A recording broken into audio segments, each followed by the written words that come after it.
Welcome to this session.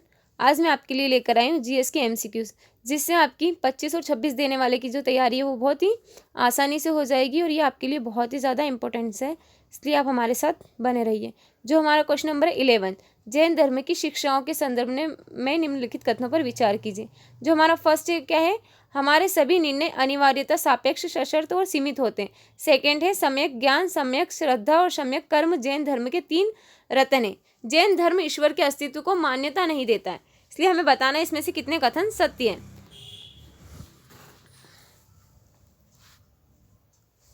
इसका जो हमारा आंसर होगा क्या होगा, केवल 2। इसमें जो हमारा फर्स्ट और सेकंड सही है, लेकिन जो हमारा थर्ड है वो गलत है। जैन धर्म ईश्वर के अस्तित्व में विश्वास रखता है और ये जो ईश्वर को क्या मानता है, जो जीनों के स्थान पर जो निम्नतर मानता है ईश्वर को, और ईश्वर को ये क्या मानता है, पूर्ण सत्ता। ठीक है। शायदवाद जो है हमारा शायद या शायद का सिद्धांत के अनुसार हमारे सभी निर्णय कैसे होते हैं, सापेक्ष सशर्त और सीमित है। जो शायदवाद है के अनुसार क्या दे रखा है, भविष्यवाणी के 7 तरीके उपलब्ध है। कैसे, पूर्ण पुष्टि और पूर्ण निषेध दोनों गलत है। सभी निर्णय कैसे होते हैं, सशर्त है।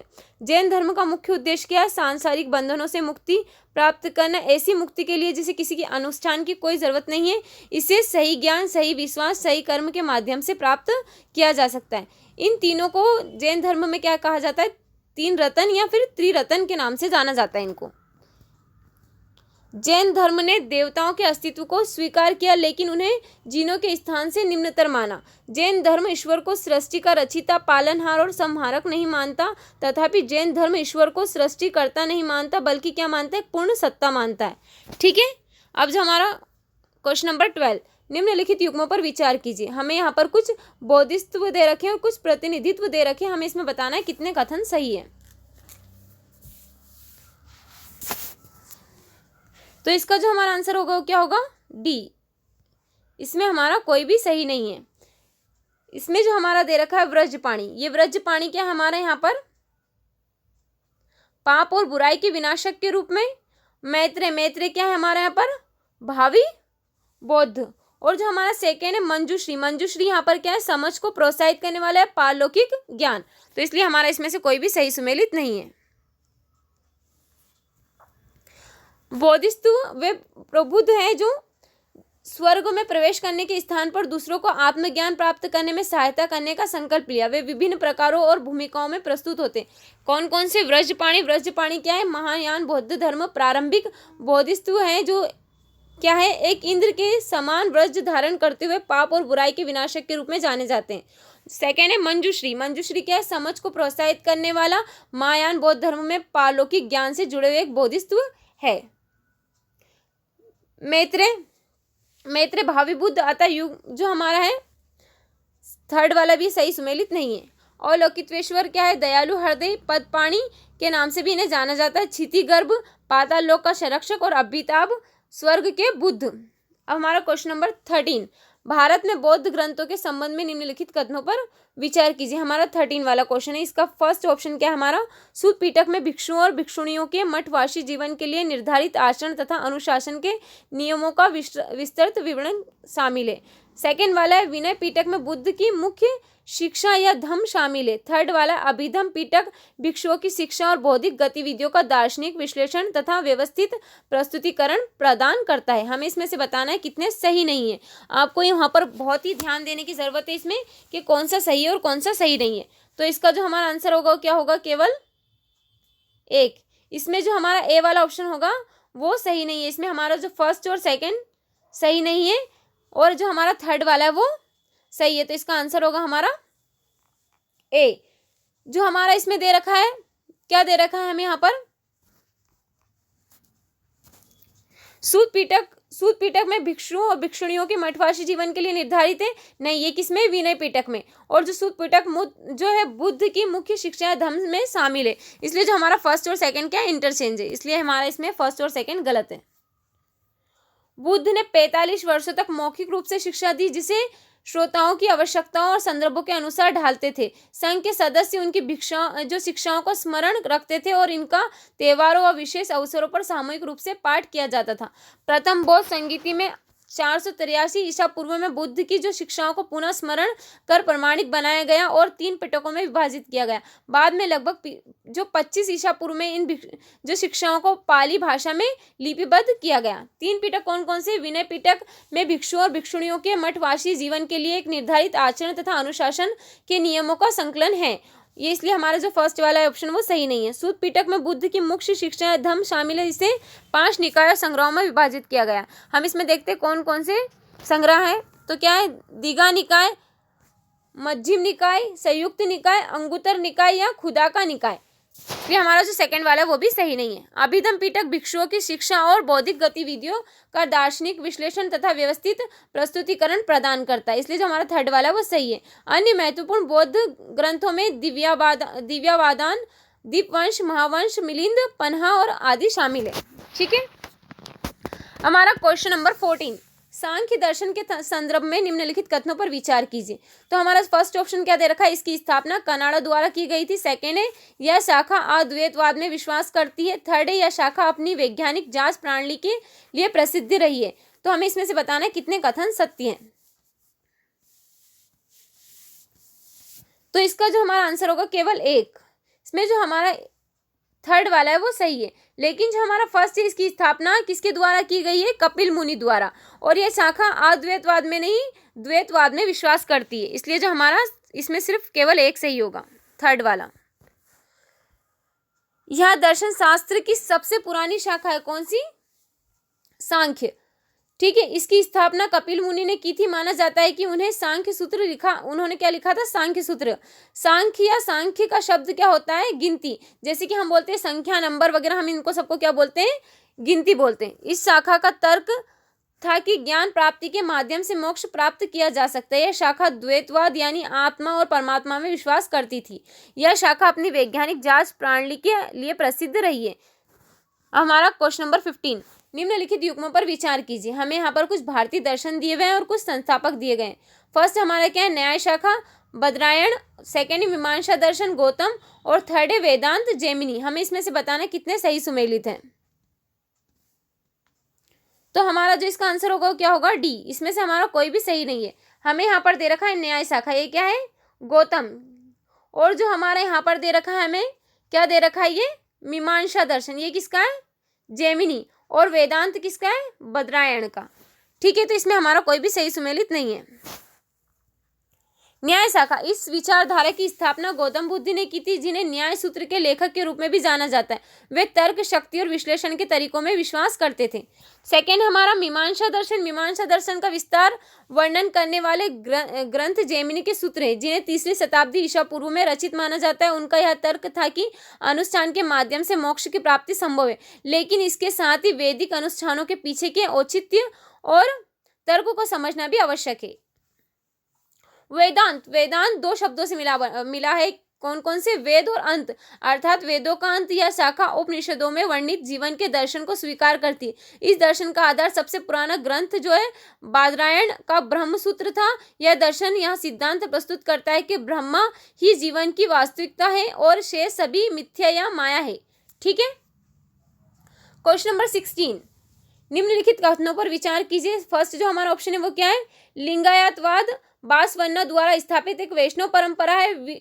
और सेकेंड है वीरशैव संप्रदाय के विपरीत लिंगायत धर्म ब्राह्मणवादी विचारधाराओं को नकारता है और सामाजिक समानता की अवधारणा को बढ़ावा देता है। तो हमें इसमें से बताना कितने कथन सही है। तो इसका जो हमारा आंसर होगा वो क्या होगा? केवल 2। हमारा जो सेकंड वाला सही है, लेकिन हमारा जो फर्स्ट वाला गलत है। ये एक वैष्णव परंपरा नहीं है, कौन सी है? कि शैव परंपरा है। ठीक है, कर्नाटक में भक्ति आंदोलन बसवन्ना के नेतृत्व में दक्षिण भारत एक महत्वपूर्ण धार्मिक और सामाजिक सुधार हुआ है। लिंगायत धर्म एक जो शैव परंपरा है, जिसकी स्थापना 12वीं शताब्दी में कर्नाटक में सामाजिक सुधारक जो है कौन? बसवन्ना ने की थी। इस धर्म का उद्देश्य जाति व्यवस्था, ब्राह्मणवादी प्रभुत्व और हिंदू धर्म के रीति रिवाजों को चुनौती देना था तथा इसमें समानता को बढ़ावा देते हुए शिव की शक्ति और उनके विशेष इष्टलिंग के रूप में भी जोर दिया गया। इसलिए जो हमारा फर्स्ट वाला है वो सही नहीं है। वचन साहित्य, कन्नड़ में भक्ति काव्य का एक अनूठा रूप इस आंदोलन की आवाज बनकर उभरा, जिसके लेखक बसवन्ना अल्लामा प्रभु और अक्का महादेवी जैसे संत हैं। कर्नाटक में वीरशैव संप्रदाय के विपरीत लिंगायत धर्म ब्राह्मणवादी विचारधाराओं को नकारता है और सामाजिक समानता को अवधारणा को जो बढ़ावा देता है।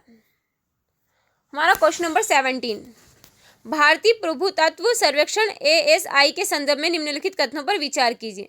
हमारा जो फर्स्ट वाला ऑप्शन है वो क्या है, इसकी स्थापना किसने, विलियम जोन्स ने की थी। सेकंड, यह देश का पुरातात्विक अनुसंधान हेतु प्रमुख संगठन है। थर्ड वाला है प्राचीन स्मारक तथा पुरातत्व स्थल और अवशेष MASR अधिनियम 1958 ASI के कार्यों को नियंत्रित करता है। इसमें से हमें बताना है कितने कथन सत्य है। इसका जो हमारा आंसर होगा वो क्या होगा, केवल 2। इसमें जो हमारा कौन सा सही है, तो इसमें हमारा होगा सेकंड और थर्ड हमारा इसमें सही होगा। लेकिन इसमें जो हमारा की स्थापना विलियम जोन्स ने नहीं की थी, किसने की थी, अलेक्जेंडर कनिंघम ने की थी। ठीक है, भारतीय पुरातत्व संरक्षण जो ASI के बारे में हम यहाँ पर जानते हैं, इसकी स्थापना वर्ष 1861 में ASI के पहले महानिदेशक अलेक्जेंडर कनिंघम ने की थी। अलेक्जेंडर कनिंघम को भारतीय पुरातत्व के जनक के रूप में भी जाना जाता है। ठीक है, सांस्कृतिक मंत्रालय के तहत ASI राष्ट्र की सांस्कृतिक विरासत के पुरातात्विक अनुसंधान और संरक्षण के लिए प्रमुख संगठन है। प्राचीन स्मारक तथा पुरातत्व स्थल और अवशेष AMSR की अधिनियम 1958 ASI के कार्यों को नियंत्रित करता है। हमारा क्वेश्चन नंबर 18, राष्ट्रीय वन्य जीव बोर्ड के संदर्भ में निम्नलिखित कथनों पर विचार कीजिए। हमारा फर्स्ट जो ऑप्शन है वो क्या है, यह वन्य जीव से संबंधित सभी मामलों के लिए भारत की सर्वोच्च संस्था है। सेकंड है, यह पर्यावरण संरक्षण अधिनियम 1986 के तहत गठित एक वैधानिक निकाय है। थर्ड है, इसकी अध्यक्षता पर्यावरण, वन और जलवायु परिवर्तन मंत्री द्वारा की जाती है। इसमें से हमें बताना है कितने कथन सही है।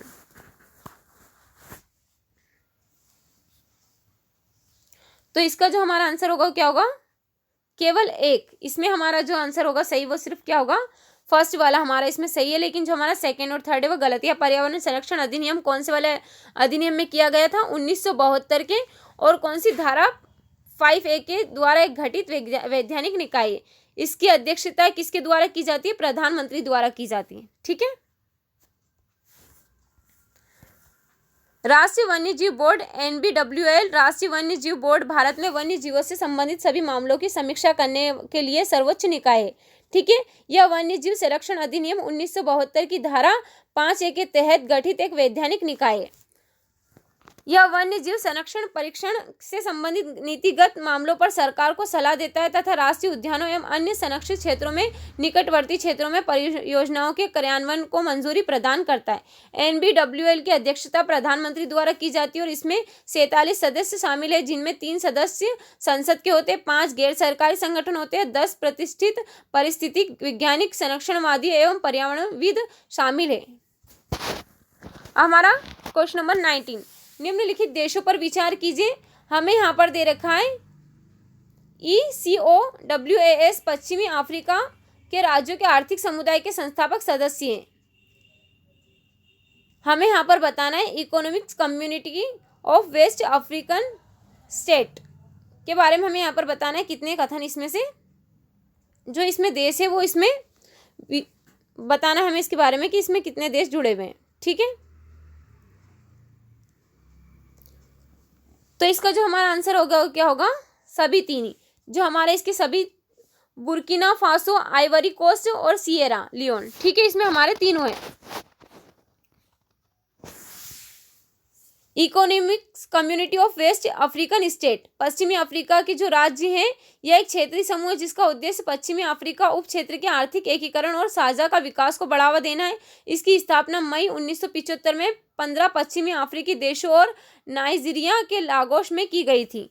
संस्थापक सदस्य कौन थे, Benin, Burkina Faso, Ivory Coast, Gambia, Ghana, Guinea Bissau, Liberia, Mali, Mauritania, Niger, Nigeria, Sierra Leone और सेनेगल और टोगो। मुख्यालय कहाँ है, अबूजा, नाइजीरिया। इसलिए हमारा जो थर्ड वाला जो हमारा सी, तीनों ऑप्शन इसमें सही है। ठीक है, इसको आप एक बार और देख लेना। यहाँ पर हमें यहाँ पर संस्थापक सदस्य बताने थे, तो ये जो तीनों हैं बुर्किना फासो, आइवरी कोस्ट और सिएरा लियोन, ये तीनों ही इसके सदस्य हैं। ठीक है, हमारा क्वेश्चन नंबर 20, हमें इसमें बताना है भारत बांग्लादेश संबंधों के संदर्भ में निम्नलिखित कथनों पर विचार कीजिए। हमारे जो भारत के बांग्लादेश के साथ किस प्रकार के संबंध है हमें उसके बारे में बताना है। तो हमारा जो फर्स्ट वाला ऑप्शन है क्या है, भारत अपने पड़ोसी देशों में बांग्लादेश के साथ सबसे लंबी भूमि है की जो सीमा है उसको साझा करता है। सेकेंड है, भारत और बांग्लादेश 50 से अधिक साझा जो नदियां हैं उनको साझा करता है। थर्ड वाला हमारा भारत बांग्लादेश का सबसे बड़ा व्यापार भागीदार है। इसमें से हमें बताना कितने कथन सही है। तो इसका जो हमारा आंसर होगा क्या होगा, केवल 2। जो हमारा फर्स्ट और सेकंड, भारत अपने पड़ोसी देशों में बांग्लादेश के साथ सबसे बड़ी जो भूमि की जो सीमा है वो साझा करता है और भारत बांग्लादेश से 50 से अधिक जो नदियां साझा करता है। लेकिन जो भारत बांग्लादेश का सबसे बड़ा व्यापार में कौन सा स्थान रखा था है, दूसरा सबसे बड़ा व्यापार भागीदार है। ठीक है, पहला नहीं है, यहाँ पर भारत जो बांग्लादेश का दूसरा व्यापार भागीदार है। ठीक है, भारत और बांग्लादेश इसमें क्या हैगा, 4096.7 किमी लंबी सीमा साझा करते हैं तथा यह भारत द्वारा अपने किसी भी पड़ोसी देश के साथ साझा की जाने वाली सबसे लंबी भूमि सीमा है। ठीक है, असम, पश्चिम बंगाल, मिजोरम, मेघालय और त्रिपुरा की सीमा बांग्लादेश से लगती है। भारत और बांग्लादेश 54 साझा नदियों को साझा करते हैं, लेकिन अब तक केवल 2 संधियों पर हस्ताक्षर किए, जिनमें गंगा जल संधि, कुशियारा नदी संधि शामिल है। बांग्लादेश दक्षिण एशिया में भारत के सबसे बड़े व्यापार भागीदार के रूप में उभरा है। दोनों देशों के बीच द्विपक्षीय व्यापार जो कब 2020 से 21 में 10.8 बिलियन अमेरिकी डॉलर से बढ़कर वर्ष 2021-22 में 18 बिलियन अमेरिकी डॉलर तक पहुंच गया है। भारत भी बांग्लादेश का दूसरा सबसे बड़ा व्यापार भागीदार है, जिसका भारतीय बाजारों में निर्यात 2 बिलियन अमेरिकी डॉलर है। इसलिए जो हमारा थर्ड वाला ऑप्शन वो भी सही नहीं है। Okay, thank you so much. आज के लिए हम इतना ही रखते हैं, मिलते हैं हम आपसे नेक्स्ट सेशन में। अगर आपको हमारा सेशन अच्छा लगा है तो आप आगे के अपडेट के लिए हमारे सेशन को सब्सक्राइब करें, हमारे चैनल को, और बेल आइकन को दबाना ना भूलें।